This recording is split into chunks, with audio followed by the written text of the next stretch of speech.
सवाल ये कि ये स्कीम में इससे कितना टैक्स आपको तो लोगों पे हासिल होने की, और फिर दूसरा सवाल ये कि जनरल के हमारे टैक्स डिवीजन को बढ़ाने के लिए क्या इकदाम किए जा रहे हैं, और खासतौर से हम देख रहे जो नए चैलेंजेस आ रहे हैं उनके डिजिटल मीडिया के अंदर बहुत ज़्यादा जो है वो इस्लामिक का सामान बेचा जा रहा है, कोई सिगरेट बेच रहा है, कोई इलेक्ट्रॉनिक्स बेच रहा है, उसको रोकने के लिए क्या इकदाम किए गए? जी चेयरमैन किया जी। देखिए, मैं आपको बताता हूँ, ये जो ताजरों का नंबर है, छोटे दुकानदारों का, इसके एस्टिमेट्स हमारे पास अच्छे हैं। We have the disco data and Karachi के इलेक्ट्रिक डेटा, कितने लोग हैं जो कमर्शियल के ऊपर हैं, वो अगर हम पूरा नंबर लें, जिस बाई रिकॉल करेक्टली हमारे 4.2 मिलियन। मैं नहीं कहता कि ये 4.2 मिलियन सब लोग आ जाएंगे, इसमें से बहुत सारे गांव में हैं, छोटे गांव में हैं, ऐसे लोगों का भी कमर्शियल कनेक्शन होता है जो दिन में आधा टाइम दुकान चलाते हैं, आधा टाइम हल चलाते हैं। तो वो सब नहीं होंगे, but it's a large number. अब ये कहना कि इसमें से कितने लोग आएंगे, कितने, ये इस सक्सेस पे डिपेंड करेगा जिसमें हम सब काम करेंगे। इसकी अपर लिमिट कोई नहीं है, मैं आपको बताऊँ। Upper limit is really is not a number that I put, but इसकी जो ऑन द लोअर साइड हमने अपनी इंटरनल एस्टिमेशन की हुई है, वो भी it's tens of billions of rupees, tens of billions of rupees. So I not put a particular number on that, but this would be tens of billions of rupees. तो मेरी request ये है कि हम इसकी बजाय कि इन नंबर्स में जाएं और फिर वो 30 तारीख को अजनल साहब को हम कहें कि वो नंबर पूरा नहीं हुआ। हमने पूरी सिंसियरिटी से ये एफर्ट करनी है कि मैक्सिमम लोगों को ये बात समझ आ जाए। मुझे इसमें कोई शक नहीं कि अगर बात समझ आ गई तो वो नहीं आएगा और उसके नतीजे में पैसे नहीं आएंगे। स्कीम इज सो गुड, और सिर्फ फेलियर ये होगा कि अगर किसी को हम बात समझा ना पाए या उसने ना समझी, तो otherwise it's a large number. मे भी पहले साल सारे लोग नहीं आएंगे, लेकिन हमारी जो डेडलाइन है 30 सितंबर की है, उस तक जिस पे मिनिस्टर ऑफ स्टेट ने अभी ऐलान किया है कि हम उसमें ये नेम प्लेट के भी पैसे नहीं ले रहे, तो ऑफकोर्स ये थोड़ी सी बहुत एक्सटेंड भी हो सकती है, लेकिन वो डिपेंड करेगा 30 सितंबर को वो कैसे होता है। अब पर आप इसमें पैसों को मत सोचिए, आप सोचिए एक बड़ा तबका, उसके ऊपर जो इल्ज़ाम था कि वो टैक्स नहीं देता और वो मोहल्ले में भी शर्मिंदा फिरते थे और साथ वाले टीचर के पास भी शर्मिंदा फिरते थे जो टैक्स देता था, उन सबको एक साफ सुथरा इज्जतमंदाना तरीका मिल गया है कि वो टैक्स नेट के अंदर आए और सीना तान के अपना जो कमाई है उसको खर्च कर सकें। ये तो कोई बात ना हुई ना कि कमाई मेरी अपनी है और मैं उसे छुपाता भी। तो मेरी तो सबसे ये रिक्वेस्ट है कि हर बंदे को ये सूट करता है कि वो इसके अंदर आए, जो भी छोटा ताजर है। इसमें तो जो छोटे ताजर नहीं है उनको भी सूट करता है, मगर मैं हम ज़ाहिर है उनको ये इजाज़त नहीं देंगे। ये सिर्फ छोटे ताजरों की सहूलत है जो उनको अवेलेबल हो।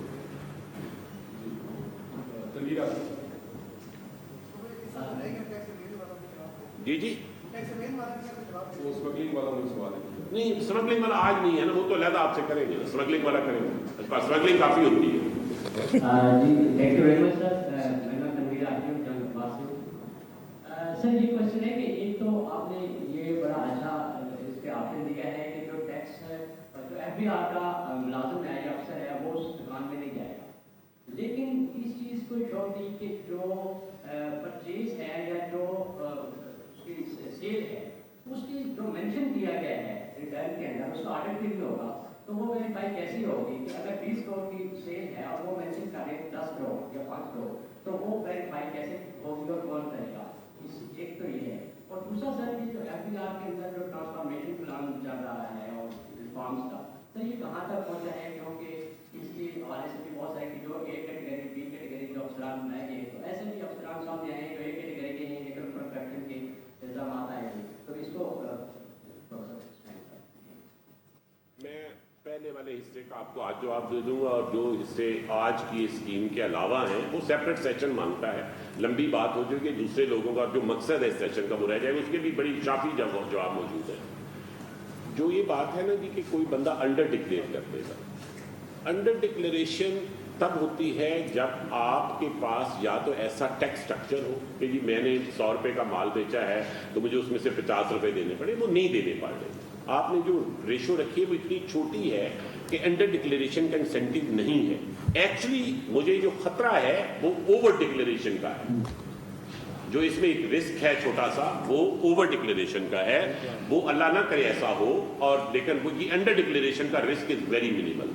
लेकिन खुदा न खास्ता आप जिस पे सोच रहे हैं ऐसी कोई सिचुएशन आती है तो देखिए, दुकानदार खुद माल बनाता भरल नहीं है, وہ کہیں سے امپورٹ ہوگا, کسی جگہ سے مینوفیکچر ہوگا, تو آپ کے پروڈکشن مانیٹرنگ سسٹم, ڈیجیٹل کے بھی سسٹم ہیں, وہ سارے موجود ہیں, تو وہ اس کے بھی علم میں ہے کہ یہ باتیں موجود ہیں سسٹم میں.